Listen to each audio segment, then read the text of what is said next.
हाँ देखिए, block is hanging from a vertical spring of force constant की। ठीक है, तो ये एक इम्पॉर्टेंट क्वेश्चन है, इसका रिजल्ट आपको याद रखना है। इसकी तरह के नेक्स्ट क्वेश्चंस फटाफट हो जाएंगे उससे। ठीक है, एक बार बट आप निकालेंगे जरूर, ऐसे रैंडम याद तो हम करते नहीं।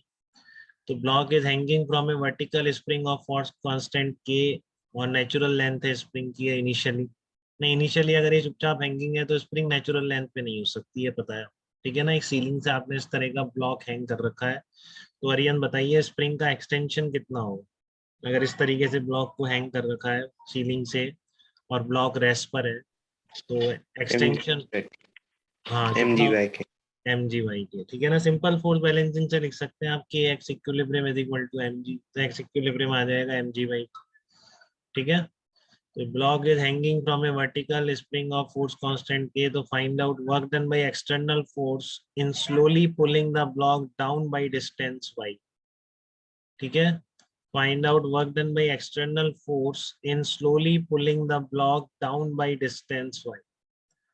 तो अगर आपको वर्क डन बताना है एक्सटर्नल फोर्स का इस ब्लॉक को स्लोली पुल करने में, अगर आप स्लोली स्लोली इसको डिस्टेंस y तक ले जाएं। ठीक है, स्लोली का मतलब फिजिक्स में अब तक बहुत बार यूज हो चुका होगा। स्लोली का मतलब एक्सेलरेशन जीरो, किसी भी इंस्टेंट पर। अरियन बताने वाला था बट मैंने बता दिया, चलो ठीक है Arian, very energy good. Energy भी जीरो। हाँ, एक्सेलरेशन जीरो और change in kinetic energy, very good. इसको सभी रखता जा रहा है एकदम। ठीक है, तो सबको मेहनत करो, इसमें देखो आप डिफरेंस देख लो, आप 2-3 महीने में डिफरेंस देखो। ठीक है ना, पहले कुछ नहीं पता था रियल को, मेहनत से सब हो जाता है बेटा इस फील्ड।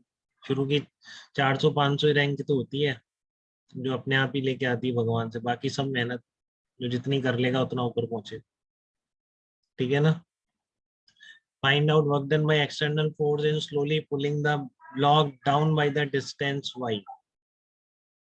तो आपको एक्सटर्नल फोर्स को स्लोली पुल करने में वर्क डन निकालना है, तो आप निकाल सकते हैं कि स्लोली पुलिंग में अगर डिस्टेंस y तक जा रहा है ब्लॉक, तो work done by force capital F कितना हो। तो एक्सटर्नल फोर्स का मैग्नीट्यूड गिवन नहीं है, देखिए आप, कोई कांस्टेंट फोर्स नहीं है, बहुत क्लियरली मैं बता रहा हूँ। अगर आपको स्लोली पुल करना है तो फोर्स वेरिएबल ही रखना पड़ेगा, कांस्टेंट पुल से स्लोली तो पुल हो ही नहीं सकता, क्योंकि स्प्रिंग का फोर्स कॉन्स्टेंटली वेरी कर रहा है।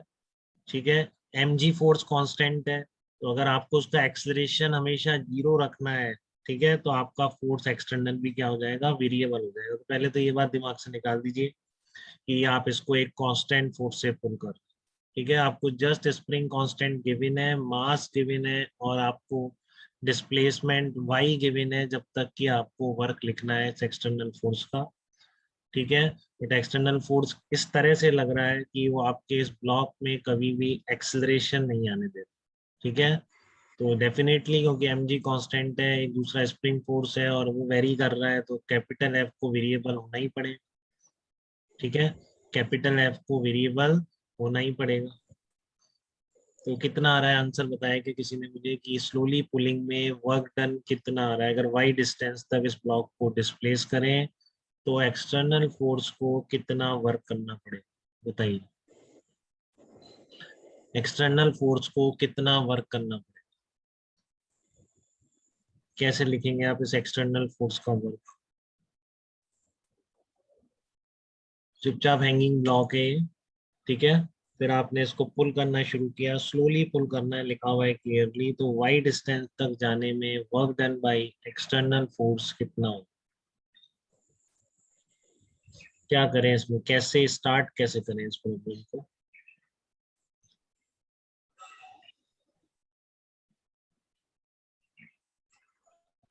कैपेसिटेंस की तरह कह रही है रूपाली, अच्छा वो बिल्कुल हाँ, इंसर्शन ऑफ डाइलेक्ट्रिक, बेटा सही कह रहे हैं आप बिल्कुल, work done by all the forces equal to delta कैसे भी कर सकते हैं। ठीक है, या फिर आप इंटीग्रेशन में आसान है, क्योंकि यहाँ पर आपको स्प्रिंग फोर्स क्लियर है, वहां पर आपको इलेक्ट्रिक फोर्स बिल्कुल क्लियर नहीं था, वही निकालना था। तो रूपाली आप बहुत समझिए इस चीज को, कि वहां पर जो आपको याद आ रहा है insertion of dielectric, 12th class में पढ़ते हैं, 11th का टॉपिक नहीं है, बट कुछ 12th के बच्चे अगर जानना चाह रहे हैं, तो वहां पर इलेक्ट्रिक फील्ड का फोर्स अननोन था, एक्सटर्नल भी अननोन था। ठीक है, तो इसलिए वहां पर कोई तरीका नहीं था कि आप डायनामिक से कभी भी वो फोर्स निकाल लेते। ठीक है ना, कि पहले फोर्स निकालते और integration F dot D R से आप वहां पे नहीं कर सकते थे, वहां पर आपको स्ट्रिक्टली आपको एनर्जी थ्योरम ही यूज करनी थी, काइनेटिक एनर्जी थ्योरम, तो वैसे ही आपने वहां पे यूज करी थी, क्योंकि दोनों अननोन है ना बेटा, इलेक्ट्रिक फील्ड का निकालना है, वो वेरिएबल हो सकता है, एक्सटर्नल नहीं पता है। ठीक है, तो वहां पर आपको वर्क एनर्जी थ्योरम आपने यूज करी थी। यहाँ पर आप डायनामिक से भी बिल्कुल integration F dot d y से भी क्लियरली देख सकते हैं। ठीक है ना, वो आपकी मर्जी है आप कैसे करते हैं। देखो इक्विलिब्रियम में हैंग था, तो किसी डिस्प्लेड स्टेट पर एक्सलेरेशन जीरो होना चाहिए, तो कितना फोर्स रिक्वायर्ड। हाँ बिल्कुल अभिषेक, वेरी गुड बेटा। ठीक है ना, कितना फोर्स रिक्वायर्ड है, बोल रही थी। क्या आप निकाल सकते हैं बिल्कुल। ठीक है, हाँ तो आप क्या करेंगे, देखो आप मान लो जेड आपने डिस्प्लेस किया, तो ये मत समझिए एक्सटेंशन जेड है केवल, एक्सटेंशन कितना है स्प्रिंग का, total x equilibrium plus Z, तो ये स्प्रिंग फोर्स है, ये आपका वेट है इसका, और ये आपके एक्सटर्नल फोर्स जो पुल कर रहा है इसको कैपिटल एफ। ठीक है, कैपिटल एफ क्या है आपका, जो एक्सटर्नल फोर्स इसको पुल कर रहा है। अब आप इसका एक्सलरेशन जीरो कर दो, आप इसका एक्सलरेशन जीरो कर दो, तो क्या आएगा, k x equivalent plus z minus m, कैसे भी फोर्स बैलेंस कर लो जब एक्सलरेशन जीरो है, ऊपर नीचे, upward force net equal to downward force. ठीक है, तो ये क्लियर हो गया। पहले तो ये भी पूछ सकता था, सिंपल सा क्वेश्चन, स्लोली पुलिंग के लिए फोर्स का वेरिएशन डिस्प्लेसमेंट ऑफ ब्लॉक के साथ कैसा होगा, तो ऐसा होगा। ठीक है, आशीष जांगिड़ कुछ पूछना चाह रहे हैं बेटा, कि स्लोली पुलिंग में जो आपके फोर्स का वेरिएशन, एक्सटर्नल फोर्स का वेरिएशन ब्लॉक के डिस्प्लेसमेंट के साथ कैसा है, वो आपका केस है। ठीक है, तो फिर किसी भी जेड डिस्टेंस पर इतना एक्सटर्नल फोर्स है, तो very small displacement D Z में कितना वर्क होगा, के जेड इंटू डी जेड। ठीक है, कहाँ से कहाँ तक ब्लॉक डिस्प्लेस कर रहा है, आपने कह रखा है जीरो से वाई तक करना है, तो कितना आ जाएगा, हाफ के वाई स्क्वायर। ठीक है, तो अब मैं एडवाइस करूंगा आप ये ध्यान रखें, ठीक है, कि ब्लॉक को स्लोली डिस्प्लेस करने में एक्सटर्नल फोर्स का अगर वाई डिस्प्लेस करना है इस हैंगिंग ब्लॉक को, तो वर्क डन कितना होता है, हाफ के वाई स्क्वायर। निकालना तो क्लियर होना ही चाहिए। ठीक है, ये फोर्स आपका कैसा लगेगा, वो सब चीजें तो क्लियर होनी चाहिए, आप उसमें कोई डाउट नहीं। ठीक है, बट अब इससे देखो आपकी लाइफ अगले प्रॉब्लम्स की कैसे सिंप्लीफाइड हो जाएगी, अगर आपने हाफ के वाई स्क्वायर अगर ध्यान रख रखा है। ठीक है, ये ध्यान रखना है आपको, हाफ के वाई स्क्वायर, नहीं तो आप ये वहां पे निकाल भी सकते हैं, सिंगल हैंगिंग ब्लॉक है, स्लोली पुल करने में वाई डिस्टेंस, स्लोली अगर पुल कर रहे हैं एक्सटर्नल फोर्स का वर्क कितना होता है। ठीक है,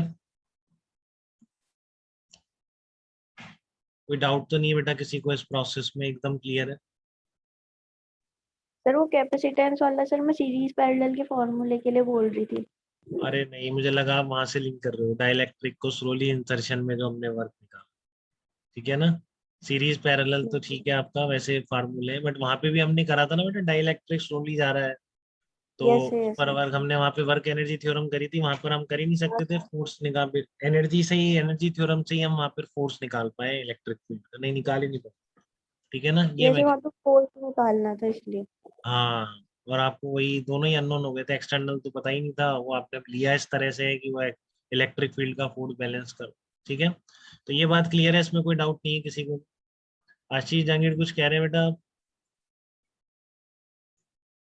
बताइए कुछ कहना चाह रहे हैं तो। No sir. अच्छा ओके,